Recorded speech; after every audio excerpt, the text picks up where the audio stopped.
អ្នកខូចចិត្តអាចមកយំនឹងខ្ញុំយំឲ្យលឺយំឲ្យដើមទ្រូងអស់ទឹកភ្នែកយំតែម្ដងហើយឈប់យំថ្ងៃស្អែកចាំពីស្អែកឈប់ជឿពាក្យសន្យា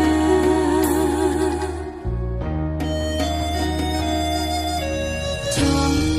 បបួលគ្នាមួយផែនដីមករៀបរាប់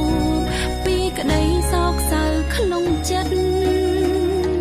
មកអង្គុយឲ្យបានជាគ្នាស្ដាប់ចង់រៀងមួយនេះរៀបរាប់រឿងកំសត់ក្រែងធូរចិត្តបានមួយពេលស្អប់ខ្លួនឯងតែប្រាប់គេថាស្នេហ៍